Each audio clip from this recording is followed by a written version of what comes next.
All right, hey everybody, and welcome back. We are diving deep today into Deep? It's a deep end. into the deep end. That's right. We're talking all about Epic Games. epic games. You know them, you love them, or maybe you don't love them so much anymore after this whole thing. But $245 million. that's right, 245 million big ones that they're going to have to shell out because of this settlement With the FTC. That's right, the FTC. Now, Federal Trade Commission. yeah, so we've got some really interesting stuff to dig into today, and this is all about players getting refunds. For stuff they didn't mean to buy. Yeah. Like, can you imagine that? Like, you're trying to play your game, and then all of a sudden you're like, wait a minute.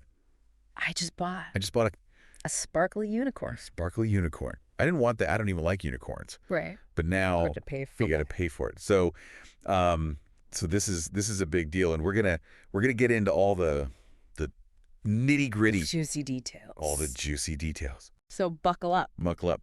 Now, before we really get into this whole refund thing, let's talk about, the big bad in the room, the FTC. Now, Now, hold on. yeah. Epic Games. Oh, right. Epic Games. Yes. I'm getting ahead of myself. Always do.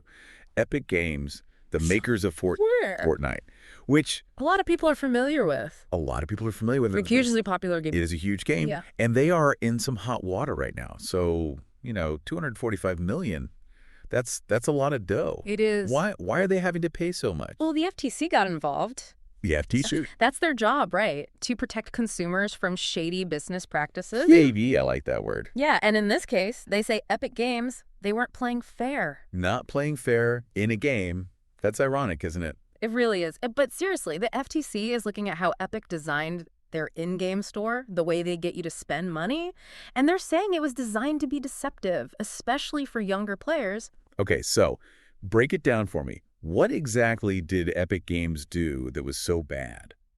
Like, was it the stuff they were selling or how they were selling it? It's more about the how. See, the FTC, they're not saying you can't sell cool skins and dances in your game, but they are saying you can't trick people into buying them. Okay, that makes sense. I mean, everyone wants to look cool in their favorite game, right? Yeah. But nobody wants to feel like they've been tricked into spending their money. Exactly. And that's what the FTC is saying happened. Like, remember those dark patterns? Oh, yeah. The sneaky design tricks. Right. So imagine you're in the heat of the moment trying to get back to the game and boom, the buy now button is right next to the cancel button. Or you get a limited time offer, flashing and blinking, and you got to make a split-second decision. Ooh, I can feel the pressure already. Right. And before you know it, you've accidentally spent money on something you didn't even want. Ugh, I hate when that happens. Yeah. I can't even tell you how many times I've accidentally bought the wrong thing online because the buttons were too close together. Exactly. It's frustrating. And the FTC is arguing that it's unfair, especially when you're dealing with kids who might not fully understand what they're doing. That's a good point. Kids are definitely more vulnerable to these kinds of tactics. And the FTC is taking that very seriously. This whole case is setting a precedent for how game developers design their in-app purchase systems. It's about consumer protection, making sure players are in control of their spending. And how are gamers reacting to all of this? I mean, $245 million is a huge G-win for them, right? Oh, absolutely.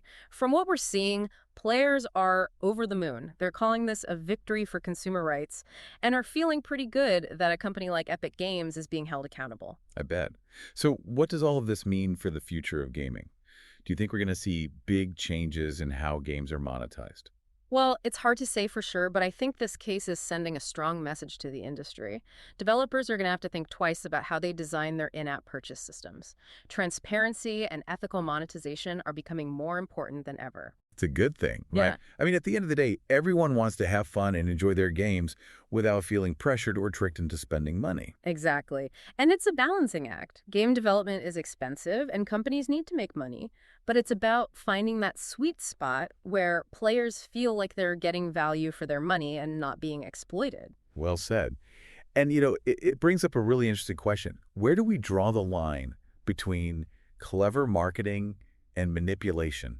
I mean, isn't some level of persuasion inherent to any form of selling? That's a great point. It's a nuanced issue, and it's something that we as consumers need to be aware of. We need to be critical of the systems we interact with and understand the tactics being used to influence our decisions. Absolutely. And as parents, we have a responsibility to educate our kids about these things as well. It's all about making informed choices, right? Exactly. And this whole Epic Games case, it's just the tip of the iceberg. It's got people talking, and that's a good thing. This case was all about Fortnite. But are there other games out there that could be doing something similar? That's something to think about. Definitely. Well, on that note, I think it's time to wrap up another fantastic deep dive. Thanks for joining us today, everyone. Thanks for having me. And until next time, keep exploring, stay curious, maybe think twice before you hit that buy now button. Today is your lucky day. Today is the day that our $3 website works for you, paying you directly to your PayPal daily. Imagine $3 ongoing continuous payments to your PayPal account. Imagine falling asleep and waking up to $300 in your PayPal account. How would this make you feel? How could this help you? What bills could you pay? What kind of fun could you have? What does that retirement look like now? All for a one-time payment of $3. This website is DFY done for you, fully built and completely hosted, and never stops collecting payments for you. You have spent $3 on coffee on a regular, but that coffee won't help you create multiple streams of income. Click the link below.